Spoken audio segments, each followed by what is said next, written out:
Hey metalheads, you like tattoos? Of course you do.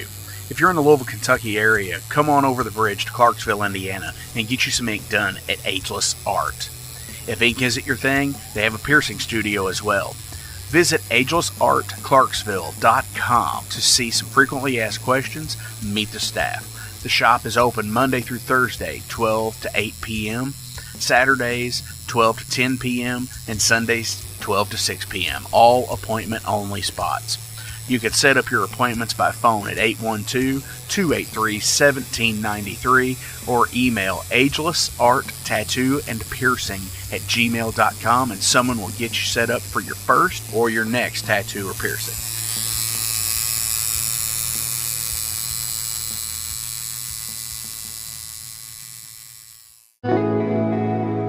Hey, it's Jeff McNichol down here at Mom's Music, 1900 Melwood Avenue. I was just thinking, when I was a kid, the magic was at Frankfort Avenue, the Mom's Music at Frankfort Avenue, and I used to beg people to get a ride down there just to hang out with the guys and see all the cool gear.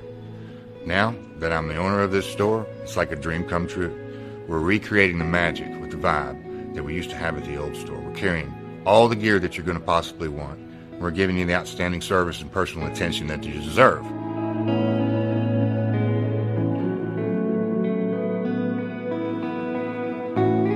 Yeah, so we've got the great guitar shop here. We're carrying USA Fender, USA Gibson, Paul Reed Smith, Gretsch, Jackson, Charvel. Anything you could possibly want, we're going to have it for you.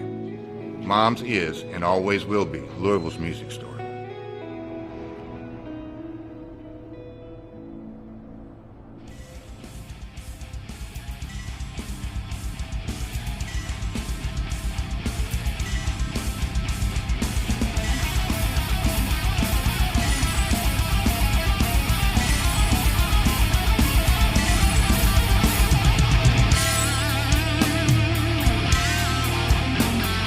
Thank you for tuning into the Metal Forge. I am Mark Jackson and I am your host. The premise of the show is pretty simple. Awesome interviews and awesome music.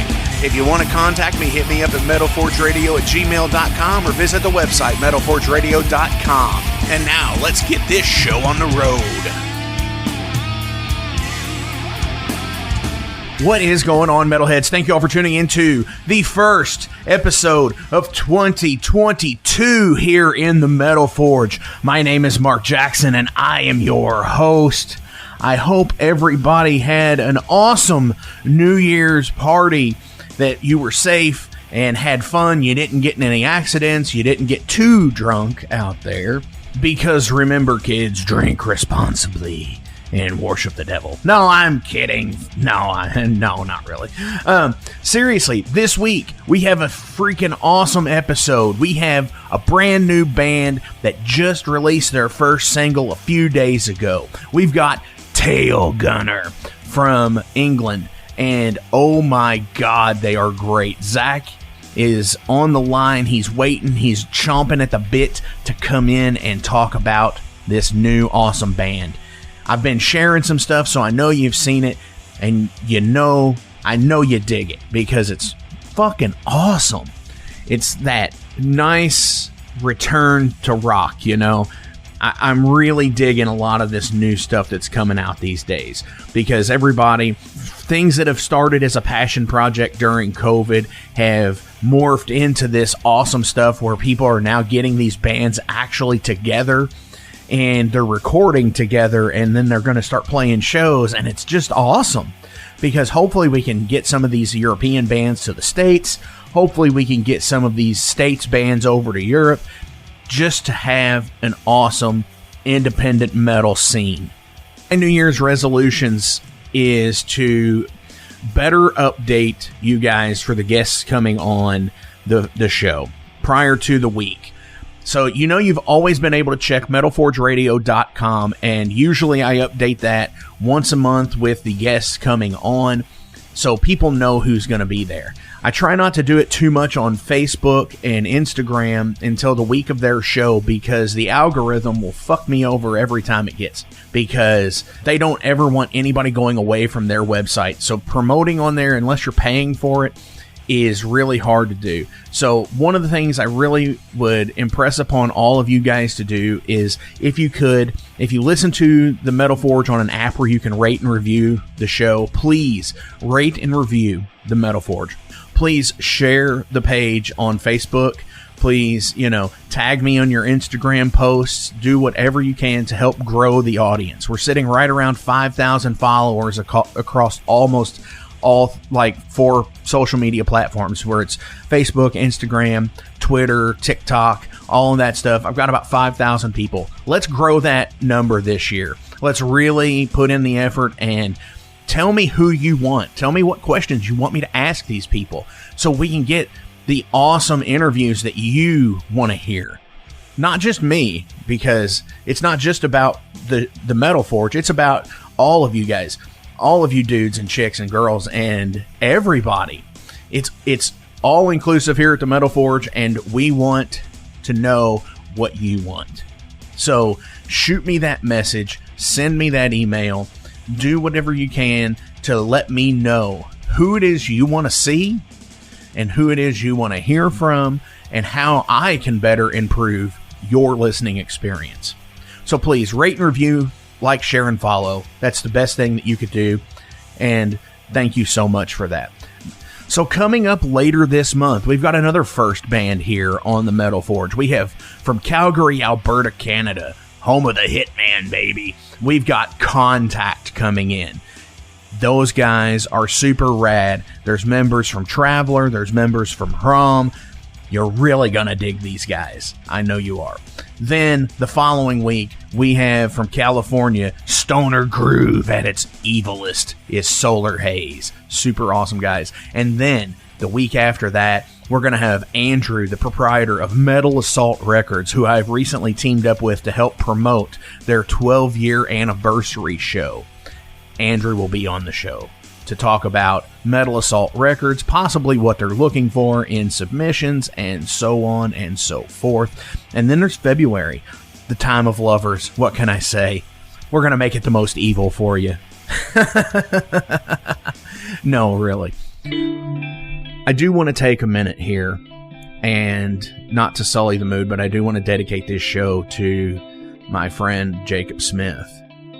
Jacob was in Overload in the Blood for Blood era, the second album, from midway through 2011 through September of 2012. We recorded an album. We went and played in Hollywood together. We had an awesome-ass tour road trip, and where there might have been some ill will at the time when he had left, we did get a chance to make up, and I do want to dedicate this show to him. I want you to rest easy, my friend, until we meet again.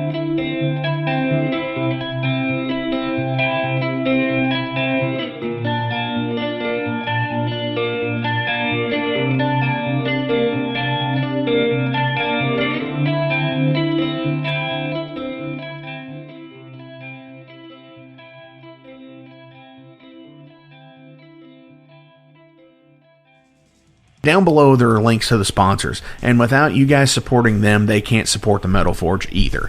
And I am so grateful that you all do help these businesses. Whether you're listening to their podcast, you're buying instruments from them, you're going and getting tattoos, you're going to the Discogs page. Thank you all so much, and continue to please support all of these guys. Ageless Art, Tattoo and Piercing, Mom's Music, Maxwell's House of Music, Better Days Records, Unchained Tapes, Mercenary Press, The Wrestling Steve Show, The Night Demon Heavy Metal Podcast, the It's Gonna Get Weird Podcast. Keep supporting those guys, because every bit helps us at the Metal Forge, and it helps them too. Also, making sure you all click on the Spotify playlists as well. You get to hear all of the previous bands that have been on the show, and you'll be supporting those people as well too. Thank you all. So I don't have a song to play first before the interview this week. I was talking with Zach, and he was just like, dude, I would love to, but we're only releasing the first single. And I was like, come on, man, I need 2 songs. It's the way the show goes. And they said no to me. So we only got the one, but we're going to play it at the very end of the show. And I know you're going to dig it, because it's fucking awesome. So let's listen to some sponsors here for a second, and I will be right back with Zach Salvini from Tailgunner.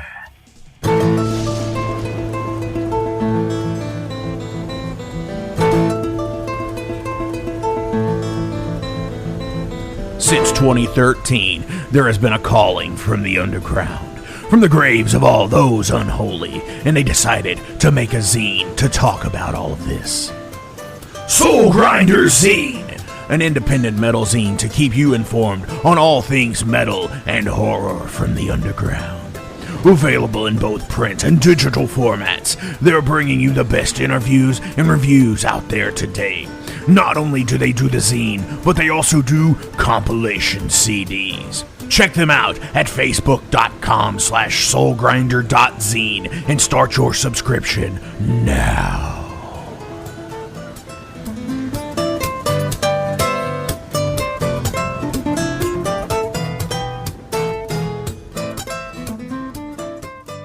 Welcome to the night. You think you know Night Demon? Then the Night Demon Heavy Metal Podcast is for you. Step into the darkness as we peel back the curtain to give you an unprecedented, all-access look into the mind and the heart of the demon. We're talking band history, song analysis, studio anecdotes, stories from the road. It's everything a diehard Night Demon fan could want and more. This is the only place to learn the inside scoop, the deep dive trivia, the untold tales from the band members themselves and those closest to the Night Demon story. Need more? The Sacred Night Demon Crypt will be pried open to reveal demo recordings that have never before seen the light of day, all with in-depth commentary by the band and the people who were there for the writing and recording process. This is a gold mine, a treasure trove of all things Night Demon. Head over to nightdemon.net or wherever you listen to podcasts. All right, metalheads, I'm being joined on the line right now with Zach Salvini from the band Tailgunner. New thing. Yeah, hey, what's going on, man? Yeah, I'm good, dude. How are you doing? Man, I'm doing all right. You know, it's a new year, it's a new Metal Forge, and we're just ready to go. Yeah, I think, pretty exciting stuff, to be honest. Hopefully the 2022 has got a lot in store for us. Definitely for Tailgunner. We've got a lot in the pipeline for you guys. Definitely. All the things. Did you have good holidays and everything? Yeah, it's good. The usual Christmas shenanigans, just hanging around with family. Relaxing, eating too much food, drinking too much alcohol. Yeah, you know how it is. Yeah, definitely. So Tailgunner is a brand new thing. Y'all just got kicked off here at the beginning of the year. So tell everybody out in Metal Forge Land about Tailgunner.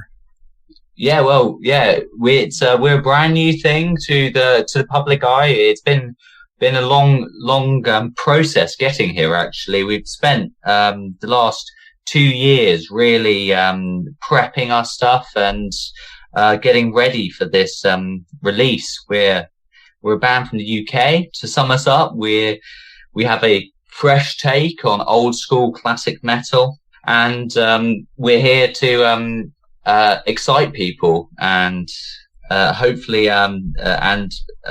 get people and basically kick ass. Absolutely. Yes. Definitely, because that's what it's all about, is kicking ass and getting people into something new. You know, all the greats are great for a reason. These new bands that are coming out, like you guys and a lot of the people that I got to interview in the last couple of years, they're just as great as the bands like Maiden and Priest and all that. It's a new generation.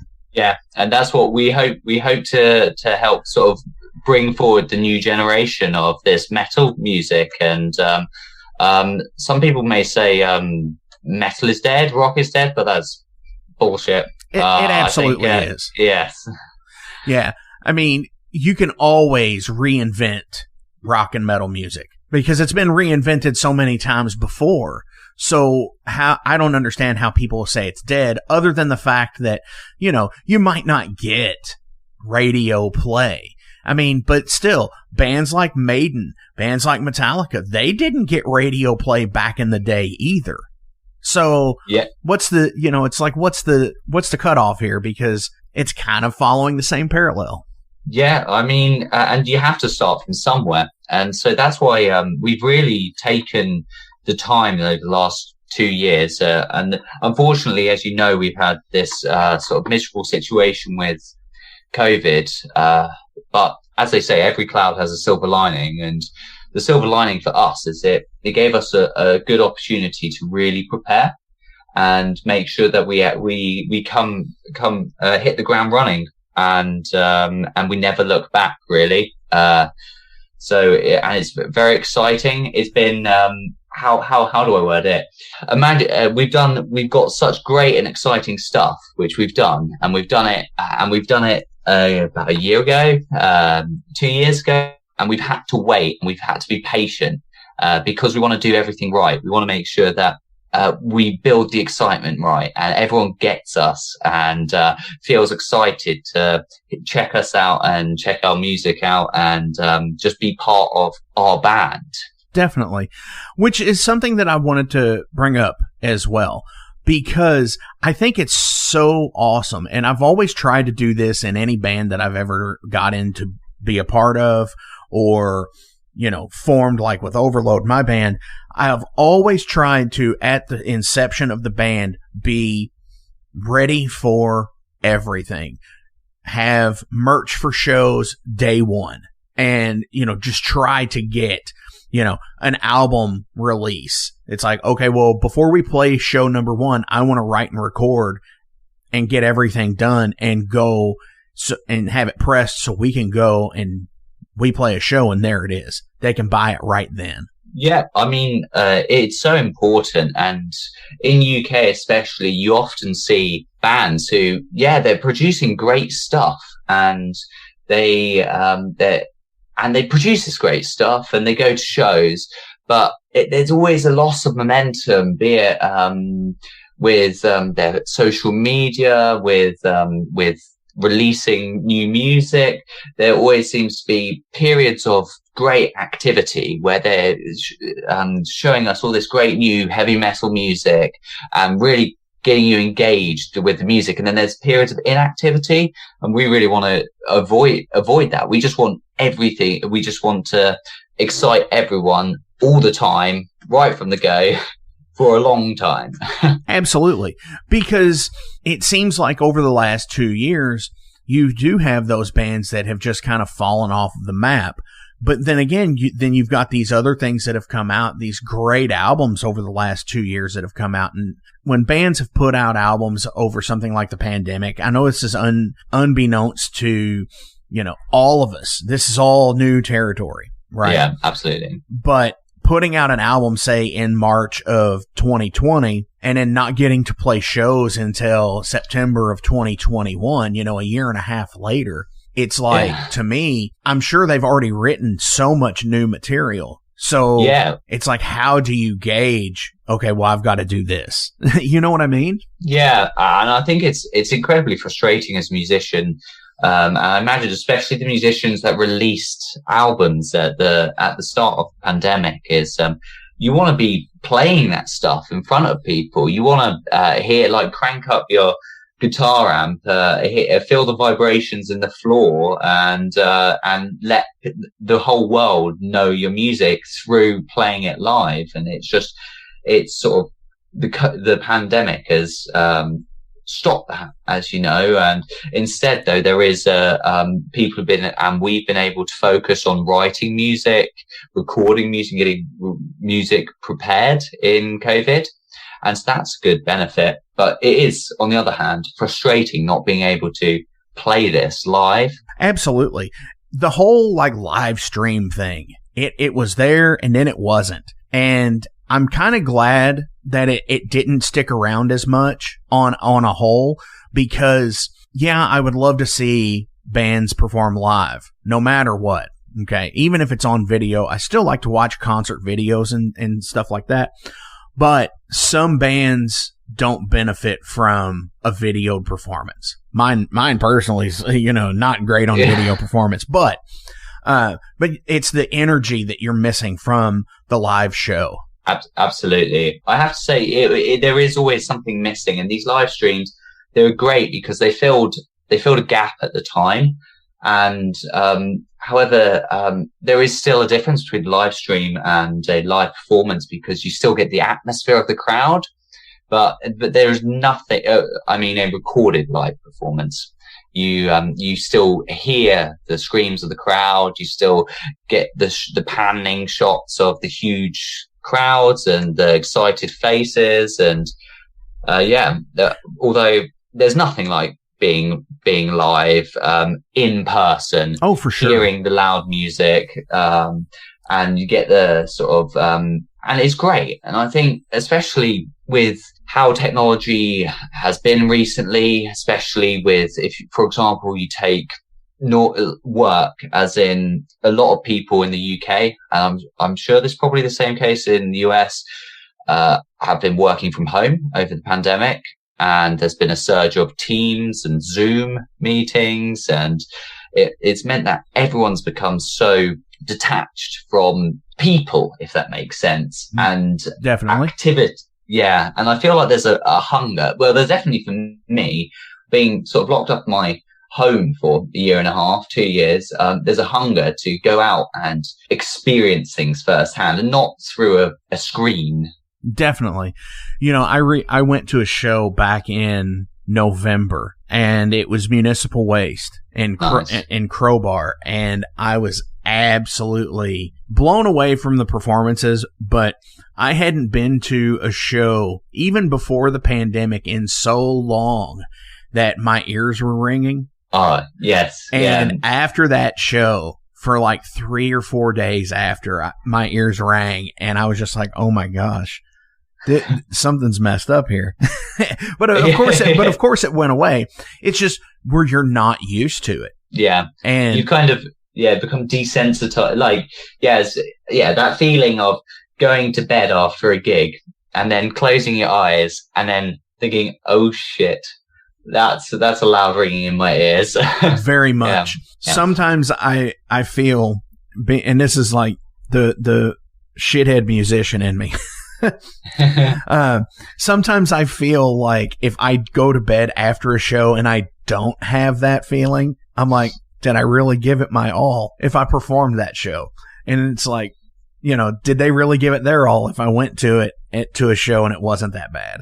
It's like the question, like, what's the question? If a tree fell in a forest, right, and you weren't there to hear it, did it make a sound? It's like, if you don't have the ringing in your ears when you go to sleep after a gig, did the gig really happen? Right. Yes.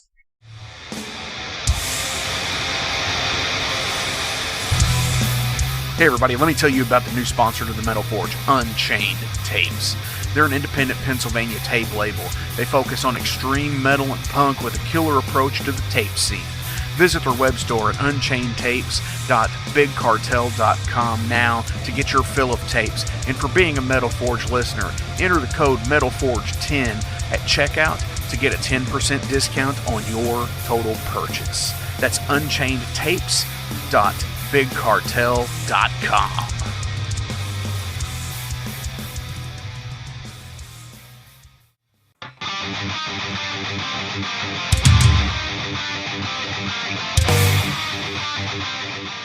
Hey, let me tell you guys about Mercenary Press. They're an independent London label and distributor of all things metal.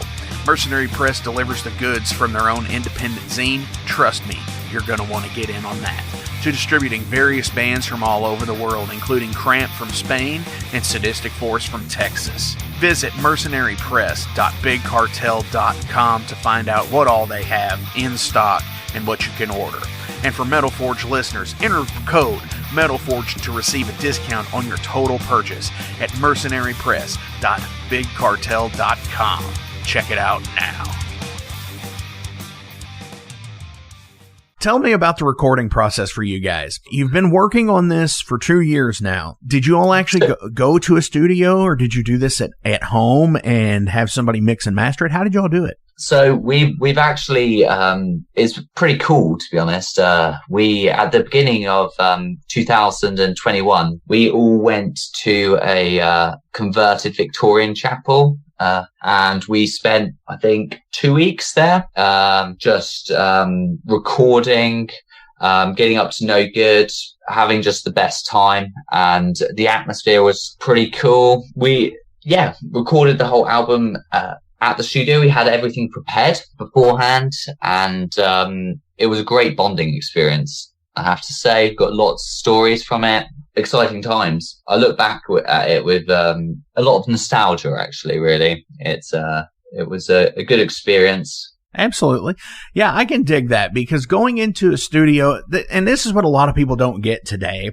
Like, everybody can record at home, it seems like, on a Focusrite, on something, some little USB interface, and be able to plug in whatever effects and whatever they want to use on the digital shit. But like, going to an actual place to record, an actual studio, I think can be a lost art at this point, because it's different. Yeah. It really puts the pressure on. Well, to be honest, actually, there's probably been a slight misunderstanding. So what we did, we did it ourselves in a makeshift way.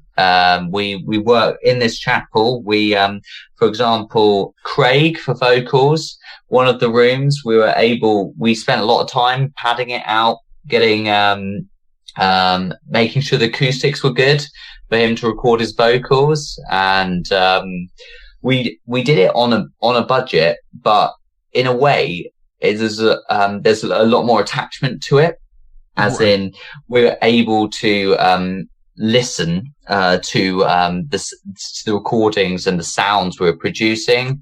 For example, with Craig's vocals, be able to it kind of gave us a sense of attachment to the building we were recording to as well. Definitely. Within as well. And it was a lot of fun hanging out with guys, and being able to sort of craft it your own way was great as well. And since doing the recordings, we're really excited that we've been speaking with Olof from Enforcer, who will be mixing and mastering our album, which is super exciting for us, as Enforcer are a huge influence for the band. Hell yeah.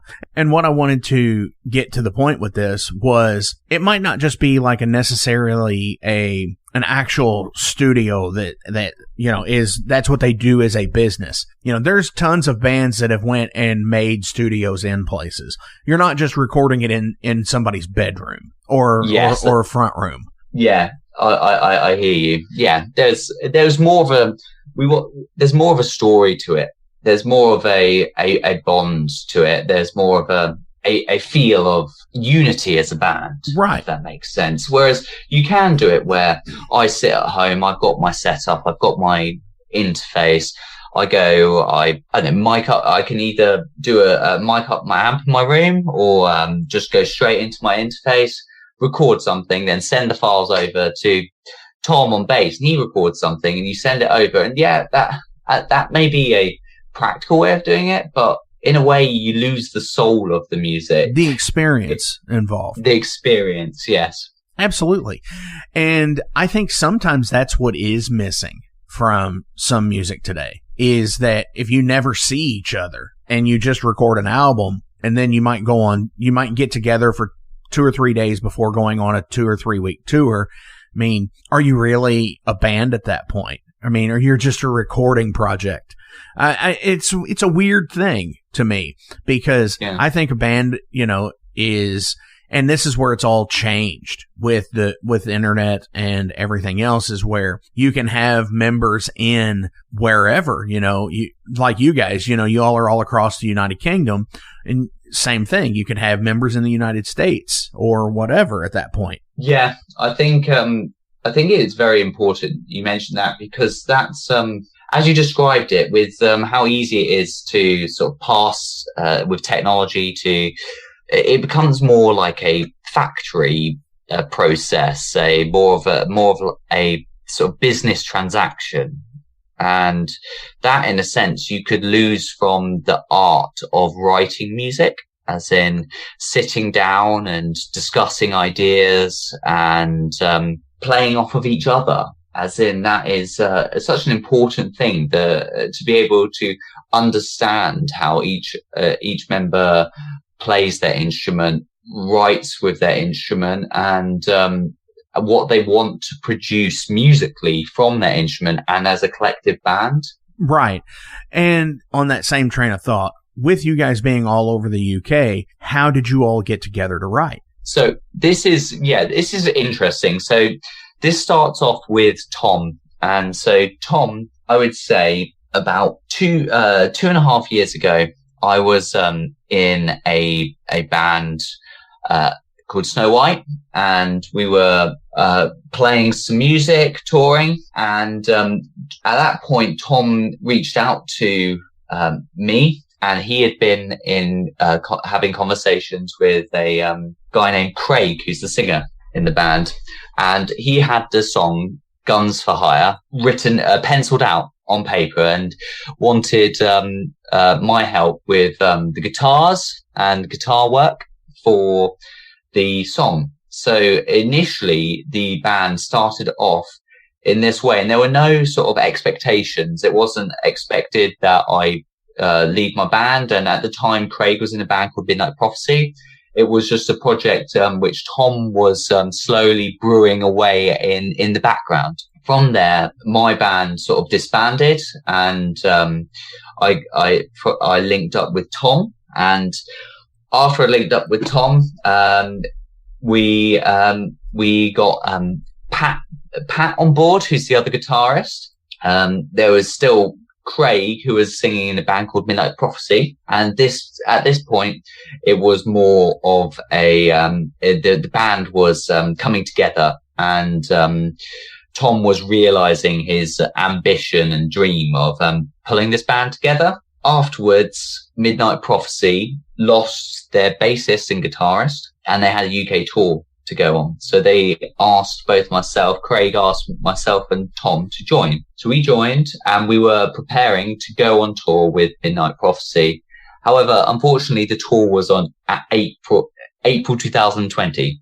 Oh, so the cancellation, yeah. So there was the cancellation. COVID ruined everything with regards to that. And I think it also had an effect on Midnight Prophecy, and it meant that Midnight Prophecy slowly disbanded themselves. And from there, we were able to speak with their drummer, Sam, who is our drummer now. And that's how initially the band was formed.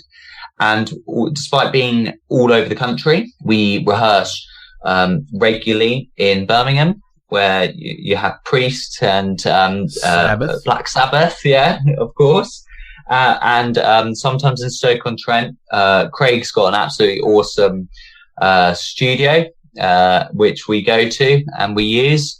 And I think it's odd. In the UK, we're so tightly packed in a small space, whereas in the US, my impression is it's a lot more spread out. In some places it is. Yeah.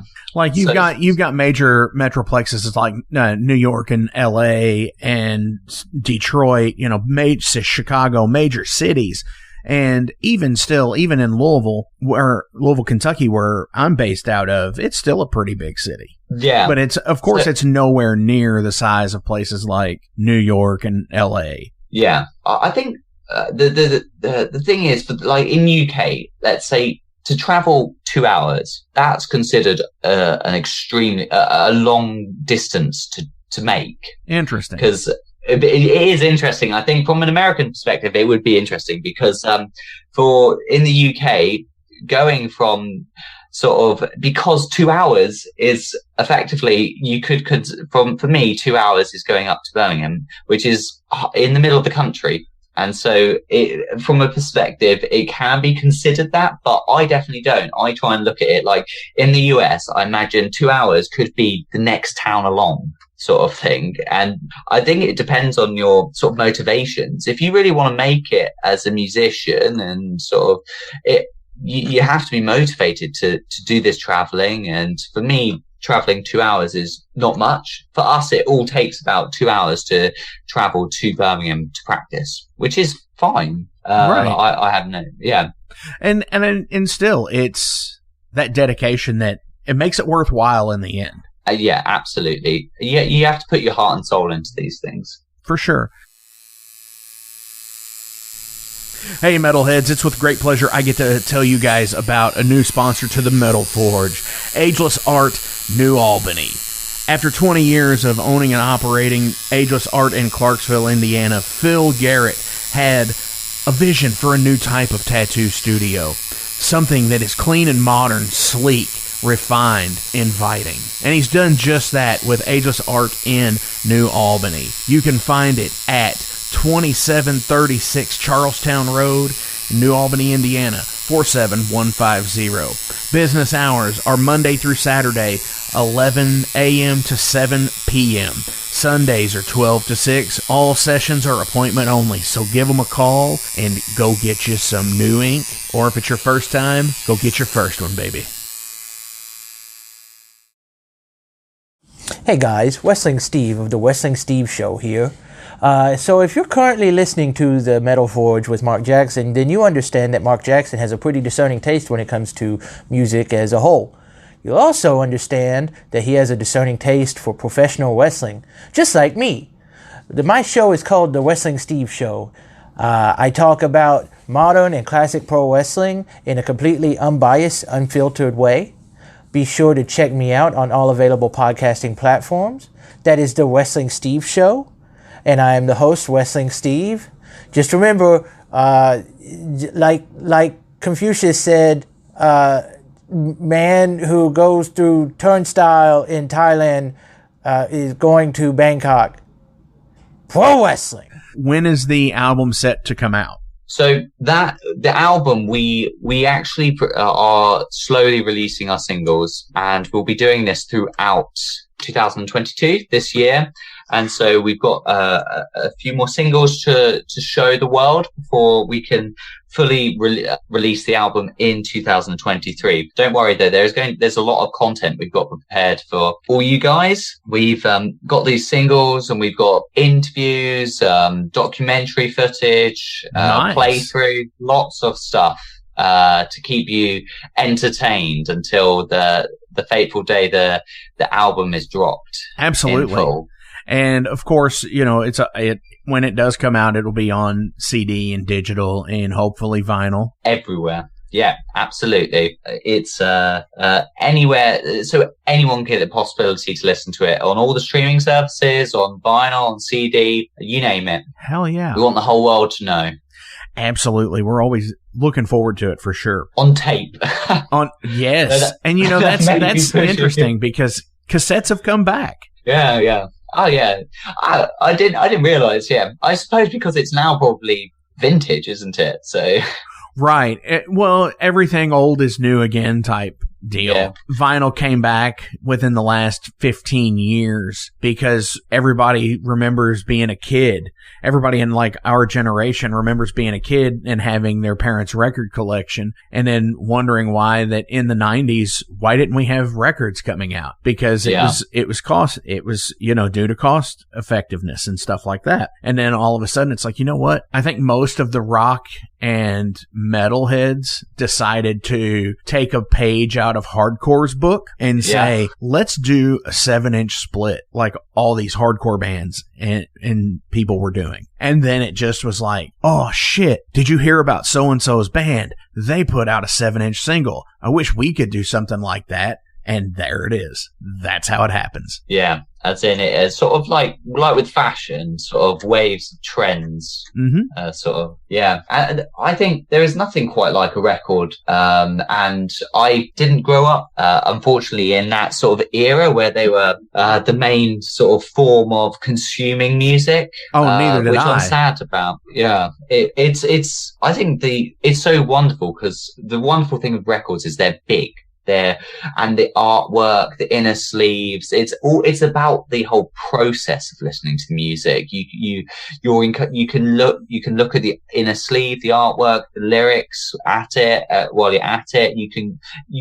It's so easy nowadays. It's immersive. Yeah, it's immersive. That's it. And it's so easy nowadays to just go on your phone, quickly whack on a playlist, and there you go. Bob's your uncle. You're walking down the street. You're listening to shuffled songs of your favorite playlist, which is fine. However, it isn't the same to me. Like sitting down, I don't know, putting on Rush 2112, and sort of opening up the booklet and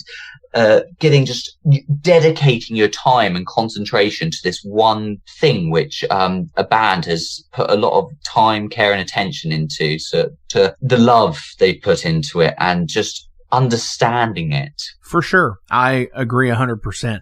There's something magical about putting on a piece of vinyl and listening to an album in the dark. Yeah. Like Aqualung. There's something magical about doing that. And it's not the same as if you're listening to it on earbuds and your phone. Yeah. And not listening through the album song by song, which you can still do now. And I go out of my way to make sure that I listen to these albums start to finish, and I try and concentrate on the album, and dedicate my heart and soul to what the musicians have dedicated their heart and souls to. Definitely. I agree with that 100%, because I think albums are made to be listened to versus, yes, there is always a single of some type, but I love album tracks on a lot of these albums. The songs that were never intended to be a single. The songs that are never intended to be, if you take like the Black Album, for example, you get things like Holier Than Thou, Of Wolf and Man, The Struggle Within. Those album tracks that were not ever intended to be singles are such great songs. I agree with you. And I think an album, if you take it as a whole, it's a snapshot in time of a band's writing process and what they were going through at that particular time. And even though not all the songs are what the band or the record label would consider single worthy, it's about what the band and the songwriters were going through in that snapshot in history, in time. So absolutely, and definitely, you get a flavor of an album, if that makes sense. For sure. These classic albums, take for example, like I said, Aqualung, which came out in I think 1970 or 71, and here in 2022, Jethro Tull's releasing a new album. Yeah, so it's cool stuff all around. But yeah, definitely. I think I've recently been really grinding the new Halloween album. I think that's fantastic. They've done an absolute great job on that album. So and I've been that's been my main listen recently. Definitely. Actually. Right on. But I want to go ahead and switch over here. I want to ask you some general profile questions. These are all about you as a person. Yeah. So go ahead. Fire away. Being a musician, we're usually eclectic people out there. We collect a lot of things from tours and so on and so forth. What do you collect? I collect guitars as a guitarist. I'm sure you get that answer from all guitarists. Being a musician, I think musicians collect instruments. Yeah, exactly. It's like one of those things. It's if I'm bored, what should I do? Oh, I'll scroll through some pretty looking guitar pictures and dream about owning them in the future. It's like the meme where the couple are laying in bed and she's like, I bet he's thinking of other women, and he's looking at guitar pictures on his phone. That's exactly it. Like, my girlfriend will say, "What are you doing, Zach?" And I'll be like, "Oh, check this out." And Claire goes, "Oh, is that another picture of a guitar?" It's so uninterested. Right. I was going to say guitars. Absolutely love them. Music tech. I think previously when I was growing up, and like what helped like fuel my music passion was, as a kid, you don't have much money growing up as a kid. I got a bit of pocket money for taking out the rubbish every now and then. I would go to charity shops in the UK and I would go through to the CD section all the time and leaf through all the CDs. And it was, if the music looked cool, or I'd read about a band in a magazine and I'd heard them that this band mentioned in a metal magazine or a rock magazine I was currently reading, I'd just pick up the album without sort of any sort of just, I had this obsession, and so I collected loads and loads of CDs as a kid, and it really drove my passion for music and heavy metal and rock. Yeah. And you're actually right on point to the next question I was going to ask is, what was the first album you purchased with your own money? Oh, first album. So this is difficult because I had such an obsession, it becomes a bit of a haze for me. But I would probably say, I think it was actually Appetite for Destruction. It would have been either Appetite for Destruction or AC/DC's Back in Black. Two absolutely classic albums, but I think when I first properly started getting into music, the AC/DC and Guns N' Roses were a huge influence of mine, as I imagine a lot of people. So yeah, I think it was one of those two albums, but it becomes a bit hazy with all the CDs. Definitely. And both albums are magnanimous in their own respect, so... Absolute classics, yeah. Hell yeah. Yeah. And a lot of... As a guitarist, I get a lot of nostalgia from watching videos of, especially Slash from Guns N' Roses, for example, the Godfather solo, because I just remember being captured as a kid, or for just seeing this solo performed and these bands who are so cool playing this live music, everyone's getting excited. It's just, it fills me with so much joy thinking about it and rewatching these videos. Definitely. Sabbath or Zeppelin? That's an unfair question. Both of them have the moniker of inventors of heavy metal. So. Yeah, I would say for me, it would have to be Sabbath. Don't get me wrong, I love Zeppelin, but it's just the ball-crushing riffs of Tony Iommi and Ozzy's voice.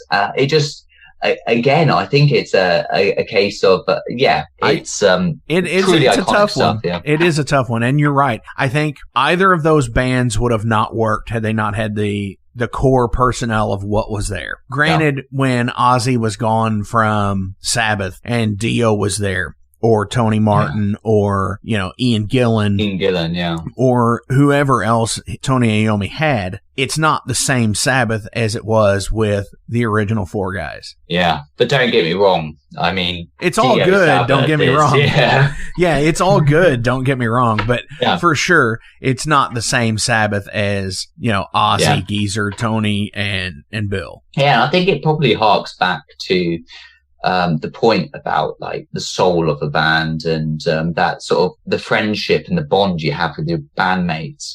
It is, even though a different singer means that there's a slightly different chemistry, which means that it's a slightly different feel or taste to Black Sabbath, and that's not. Neither, it can be a good thing, it can be a bad thing. It was an amazing thing so Dio Sabbath is amazing, Ozzy Sabbath is amazing, but they are different. They, in their own right, they're amazing, but they're not the same thing, if that makes sense. Exactly. It's Jeff with Mom's Music, and I just wanted to thank all of our loyal customers and our friends, and I want to thank my staff for a great year in 2021. We faced a lot of challenges. Those guys, they stepped up, the customers and the staff, and met every single one of them. I just wanted you to know that we're all stocked up for 2022, and we couldn't do without you. And we love to meet new people, meet new friends, and teach people about the Mom's Music brand and the Rising Stars Music Academy. So, I want to wish you all a Happy New Year, and again, thank you. Hey, it's Mark Maxwell at Maxwell's House of Music. Listen, all this stuff is now available to purchase on our website. Check it out at maxwellshouseofmusic.com. We carry all the top brands, like Fender. We got Gibson. We also have basses. We've got ukuleles. We got drums. We've got sound gear. We've got keyboards.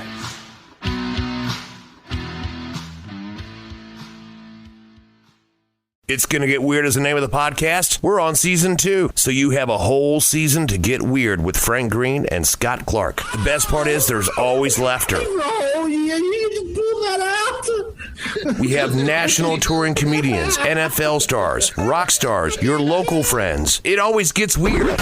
Weird answers. Have y'all ever snorted coke off of a 78 Pinto? No? You ain't no man. Weird questions. Who had a bigger cocaine habit, Jock Sutherland or Kaywood Ledford? Neither one, because they stopped beating their wives. And weird we never even thought of. Well, no. My friend is on acid, and I sent my friend to go find a payphone so that I can call and turn myself in for murdering this guy and ruin my life. We love all types of people, but we don't love all people. Weird. It's Gonna Get Weird is the name of the podcast. Available everywhere. And thank you to Big X Sports Radio for being a proud sponsor of It's Gonna Get Weird. Frank Green, Scott Clark. Yeah. Priest or Maiden? Oh, this is a divisive one because Priest and Maiden are like two of the biggest influences for the band, and it'd be interesting to speak with Tom, Craig, Sam, Pat with this because we would all be divided. For me, I'm going to just say it, Priest. I think I love Priest, and Screaming for Vengeance is one of my favorite albums, with Electric Eye being one of my favorite riffs. Like starting off with Hellion, oh man, I remember when I first heard that, it just blew my mind. The harmony guitar straight into that riff brings shivers to my spine. Definitely. And it's interesting you picked both Birmingham bands. Awesome. Yeah, for sure. Yeah. And you're absolutely right. I think the metal community is divided on a thing with Judas Priest here. You get the ones that always say Defenders of the Faith. That's it. Yeah. That's the album. Defenders of the Faith is the greatest metal album of all time. I like Screaming for Vengeance myself. And that's the other side of it. You've got the other people that are like, it's Screaming for Vengeance, you know. Yes, I'm just glad to hear somebody else say Screaming for Vengeance.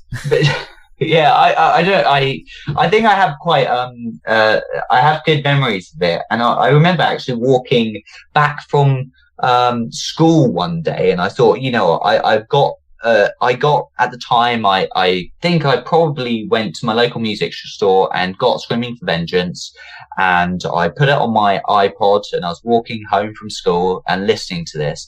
And, you know, in the song Screaming for Vengeance, in the chorus section, there's an actual scream that happens in the background. So this threw me completely because I was walking home and there were cars and there's traffic whizzing by me. And I was convinced, because with the headphones on, that this scream was from the outside world and not from the music world that was going. And so it scared the living shit out of me.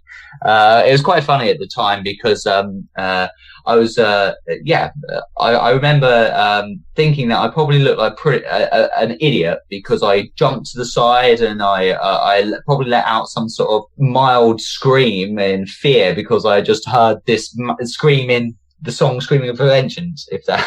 Definitely. Sorry, yeah. That's always a point that I like as well, is bands that put things in the backgrounds of their songs and recording process that you can really only hear if you're wearing headphones. Yes, I do. I love that.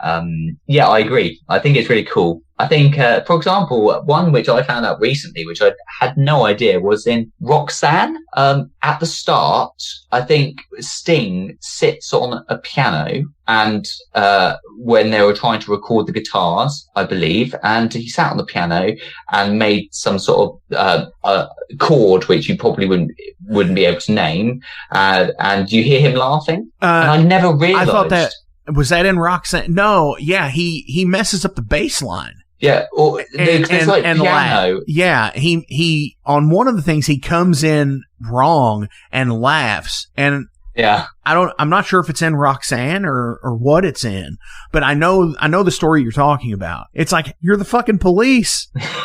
That's like the height of your fucking career, and you're just like gonna let that get out. What? Yeah, it's like, who was quality control? Who was producing that? They just said, fuck it, let's leave it in. I think it's genius because I think it's about connecting yourself, you as an artist with the listener, and stuff like that does help. And I feel as a listener, I'm more connected with the artist when they leave stuff like that. It's not it makes it more real. Right. It's not a thing where it is shrink wrapped, cut and dry, picture perfect perfection. It's not that. It's not that. It's human. And one of my favorite studio mishaps like that is in recording We're the Road Crew. Yeah. Fast Eddie Clark fell over playing the solo, and it just feeds back for like 7 or 8 seconds while someone helps him get up, and that is the take that they left in the production of the album. And it's a story, isn't it? We're talking about it to this day, and it's iconic. Oh, for sure. Again, it's that, and this is Motorhead. So we're talking about there's no such thing as perfection with that band anywhere along the line.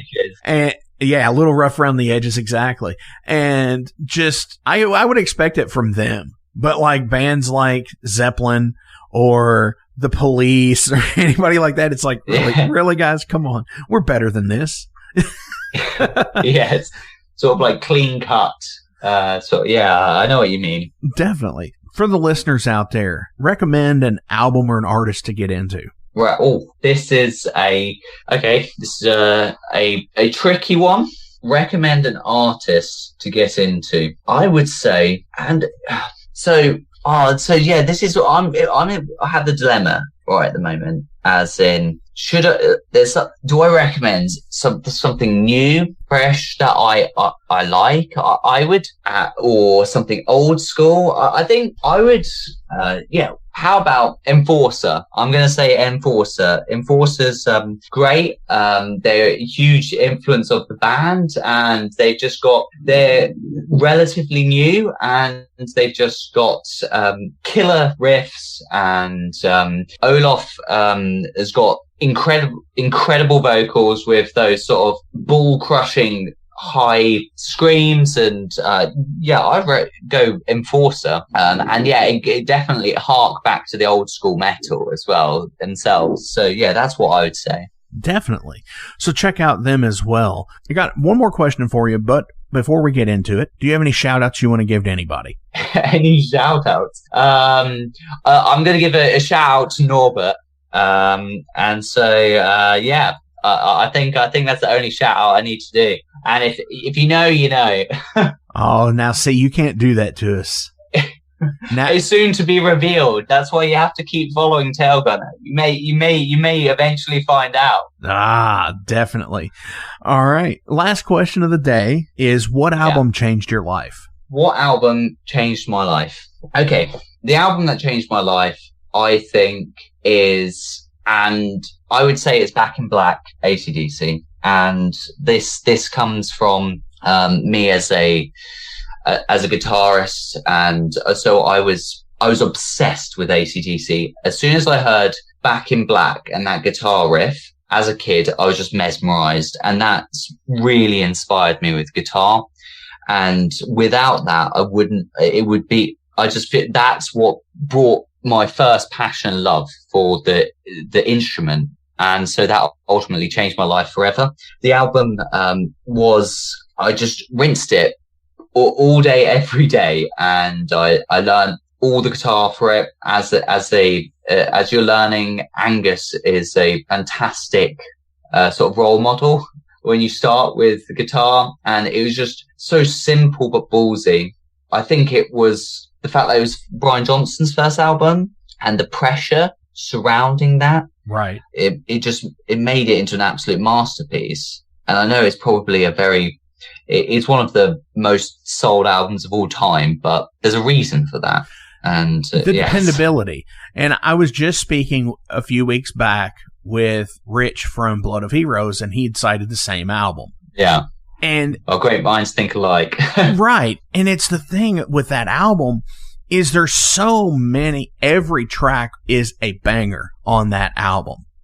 Every single one. It doesn't matter if it's Giving the Dog a Bone. it's an album that you can play first to last every single time you listen to it. And I could guarantee you that, because I've done this, once you finish the album, you could start it right back over again and listen again, because every song is vastly different, but yet all the same. You know what I mean? Yeah. There's something about the production of that album and the writing of that album that is just unlike any other. Yeah. And as a kid, it was mesmerizing, and thinking about it just fills me with joy, because there are albums that I love and have rinsed just like I have with Back in Black and Appetite for Destruction, Van Halen 2.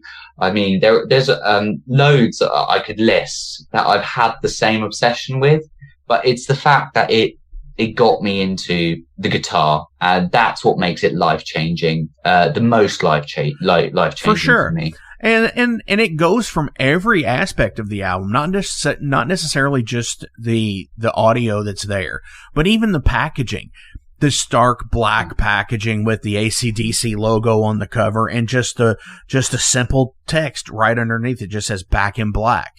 And it's insane because, like, you really don't know what to expect with it. You're thinking that it's like these guys just went through this horrible tragedy with Bond passing, and now they're back, and what's it gonna be? And you hear that first click, and then that amazing fucking that from the guitar, and it's heavy as heavy got back in that day, 1981 or whatever, you know. Yeah, it would have been what I'd give to have been there to actually experience it in its context. I was born in 94, so never got to experience it in its context. Well, I didn't either, so yeah, definitely. Zach, thank you so much for coming into Metal Forge this week, kicking off this new year awesomeness with some Tailgunner here. Pleasure. And we're going to play some Tailgunner Mark. today. No, dude, no, seriously, thank you. We're going to play some Tailgunner today. We're going to play this new single of Guns for Hire. Happy New Year, guys. All right. As always, links will be listed below, so please give these guys a like, a share, and a follow, and visit the new tailgunnerhq.com and find out everything you need to know about these guys. You know you want to do it. Absolutely. So, the new single coming out now, Guns for Hire.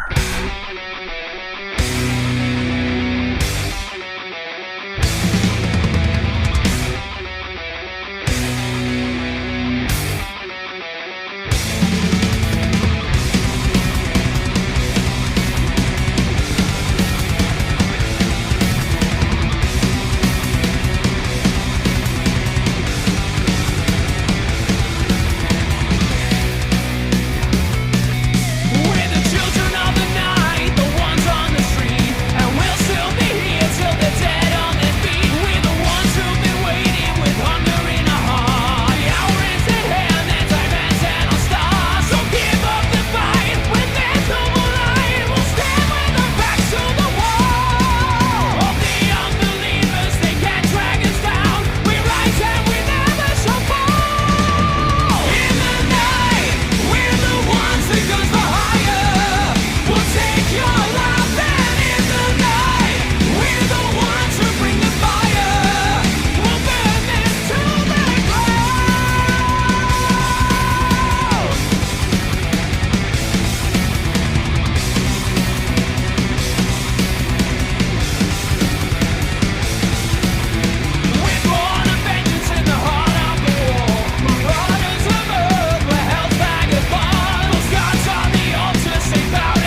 Hey, thank you all for tuning into this week's episode of the Metal Forge. I want to take a minute to remind you guys about the Patreon page.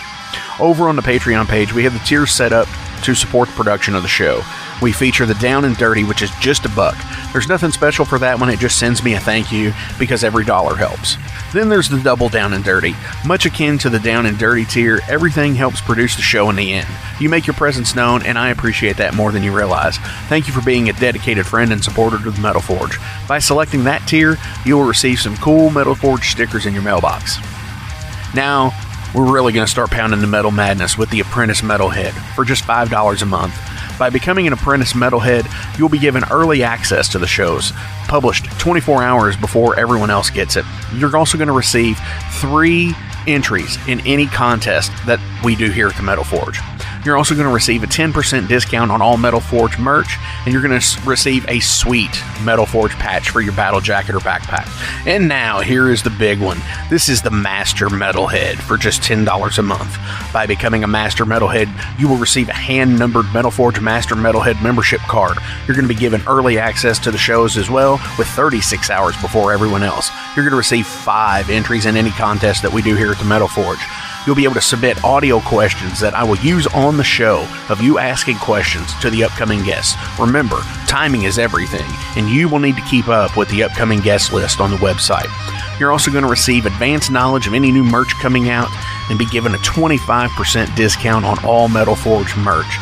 And you're also going to get all of the other rewards from the other tiers. So visit patreon.com/Metal Forge Radio today and help support the Metal Forge. Rock on.